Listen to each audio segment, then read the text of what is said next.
প্রিয় সাংবাদিক বন্ধুরা, আপনারা জানেন যে কিছুদিন আগে আমি সৌদি আরবে গিয়েছিলাম এবং সৌদি আরবের সাথে আমাদের এফওসি অর্থাৎ ফরেন অফিস কনসালটেশন ছিল। সৌদি পররাষ্ট্রমন্ত্রীর সাথে, পররাষ্ট্র মন্ত্রণালয়ের সাথে আমাদের মন্ত্রণালয়ের দ্বিপাক্ষিক বৈঠক অনুষ্ঠিত হয়েছে। সেখানে অনেকগুলো বিষয় আলোচিত হয়েছিল। সেগুলোর ফলো আপ হিসাবেই সৌদি রাষ্ট্রদূত আজকে আমার সাথে দেখা করতে এসেছিলেন। আমরা আমাদের ফরেন অফিস কনসালটেশনের সময় যে বিষয়গুলো গুরুত্ব সহকারে আলোচনা করেছিলাম সেগুলো আজকে আবার আমরা আলোচনা করেছি। বিশেষ করে সৌদি আরবে যে সমস্ত বাংলাদেশি ব্যবসা বাণিজ্য করে তাদের অনেকের ব্যবসা বাণিজ্য সেখানে তাদের নামে রেজিস্টার্ড না। তাদের ব্যবসা করতে হয় সৌদি কোনো লোকাল রেসিডেন্ট বা সিটিজেনের নামে, সেই জন্য সিটিজেনের নামেই করতে হয়। তো তারা যাতে বাংলাদেশিদেরকে একটি বিশেষ সুযোগ দেয় তাদের ব্যবসা বাণিজ্যগুলো সেখানে রেজিস্টার্ড করার, সেটি আমরা এফওসির সঙ্গে আলোচনা করেছি, আজকেও আলোচনা করেছি। একই সাথে সৌদি আরবের লোকাল বিভিন্ন কোম্পানি এবং বাংলাদেশি কিছু আপনার জনশক্তি রপ্তানিকারক ব্যবসায়ী এবং তাদের এজেন্ট বাংলাদেশে এটির মধ্যে একটা নেক্সাস তৈরি হয়েছে এবং তারা সেখান থেকে ফেক ডিমান্ড প্রকিউর করে এবং আমাদের দেশের নিরীহ কর্মীদেরকে এক্সপ্লয়েট করে এবং সেটিকে বন্ধ করার জন্য,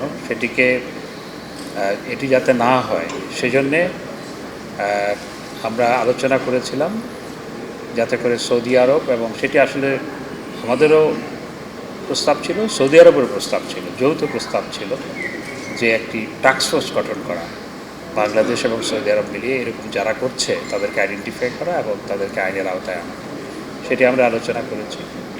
এবং আপনারা জানেন যে চট্টগ্রামের বিরসায়ে বঙ্গবন্ধু শিল্পনগরে সৌদি আরবকে 300 একর জায়গা দেওয়া হয়েছে সেখানে ইনভেস্টমেন্টের জন্য।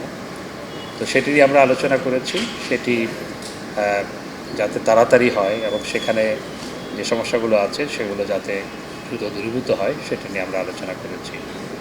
এবং সৌদি ইনভেস্টমেন্ট, আমাদের ফিনান্সিয়াল সেক্টরে সৌদি ইনভেস্টমেন্ট নিয়ে আমাদের বিস্তারিত আলোচনা হয়েছে। অফশোর ব্যাংকিং সহ আমাদের ফিনান্সিয়াল সেক্টরে আমরা যখন এফওসি হয়েছে তখন আমরা আলোচনা করেছিলাম। তো আজকেও আমরা সেই বিষয়গুলো আলোচনা করেছি। এই ছিল মোটামুটি আলোচনা। আপনারা জানেন যে সৌদি আরবে আমাদের সবচেয়ে বেশি জনশক্তি সৌদি আরবে 3.17 মিলিয়ন, 31,70,000 মানুষ সেখানে কাজ করে। তো কিন্তু রেমিটেন্স পাঠানোর ক্ষেত্রে দেখা যায় সৌদি আরব যেখানে 1 নম্বরে থাকার কথা ছিল তা নয়, সৌদি আরব 2-3 নম্বরে। কারণ এই যে নিজেদের নামে ব্যবসা বাণিজ্য রেজিস্টার্ড না, সেটা একটি বড় কারণ। তো এবং অনেক লোক এখান থেকে গিয়ে ওই দালালদের খপ্পরে পড়ে সেখানে গিয়ে বেকার হয়ে যায়, এটিও আরেকটা কারণ।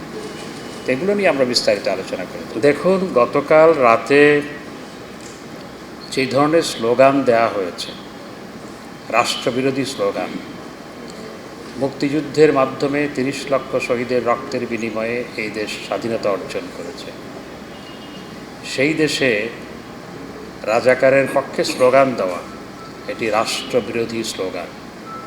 এটি সরকার বিরোধী নয়, এটি রাষ্ট্রবিরোধী স্লোগান। এবং একই সাথে সেখানে সরকার বিরোধী, প্রধানমন্ত্রী বিরোধী স্লোগান দেওয়া হয়েছে। এতে স্পষ্ট আমরা যে বলেছিলাম আগে যে কোটা আন্দোলনের মধ্যে রাজনৈতিক অপশক্তি ঢুকেছে, বিএনপি জামাত সহ যারা দেশকে অস্থিতিশীল করতে চায় তারা ঢুকেছে এবং তাদের প্ল্যান্টেড কিছু মানুষ সেখানে নেতৃত্ব দিচ্ছে। আমরা যে বলেছিলাম সেটি কালকে তারা স্পষ্ট করেছে। এটি আসলে কালকের স্লোগান এবং কালকের যেই সমস্ত উদ্ধত্তপূর্ণ স্লোগান এবং বক্তব্য, এতে প্রমাণিত হয় এটি কোটা বিরোধী আন্দোলন নয়, এটি রাষ্ট্রবিরোধী, সরকার বিরোধী আন্দোলনের রূপ দেওয়ার জন্য চেষ্টা করা হচ্ছে এবং কোমলমতি শিক্ষার্থীদের সেন্টিমেন্টকে ব্যবহার করা হচ্ছে। কিছু নেতৃবৃন্দ এবং বাইরে থেকে বিএনপি জামাত সহ অন্যরা সেখানে ইন্ধন দিচ্ছে। সরকার স্পষ্ট করে বলেছে আদালতে বিচারাধীন কোনো বিষয় সরকার সিদ্ধান্ত দিতে পারে না, এবং আদালতে এটি নিষ্পত্তি হওয়ার পর আদালত যেভাবে নিষ্পত্তি করবে সরকারকে সেইভাবে আদালতের নির্দেশনা অনুযায়ী কাজ করতে হবে। এটি স্পষ্ট, যারা সংবিধান জানে, আইন জানে, দেশের আইন কানুন জানে, আপনারা সবাই এটাই জানেন, এটি স্পষ্ট। এরপরও এই ধরনের স্লোগান দেওয়া এবং আন্দোলন করা, এবং কালকের স্লোগান, কালকের বক্তব্য একেবারে দিবালোকের মতো স্পষ্ট করে দিয়েছে এটির মধ্যে যে রাজনীতি ঢুকেছে, এবং রাজনৈতিক অপশক্তির প্ল্যান্টেড কিছু ব্যক্তিবিশেষ সেখানে যে নেতৃত্ব দিচ্ছে, ইন্ধন দিচ্ছে, এটি গতকাল স্পষ্ট হয়েছে। আমরা দেশকে কখনো অস্থিতিশীল করতে দিব না। আমাদের সরকার অনেক শক্তিশালী সরকার।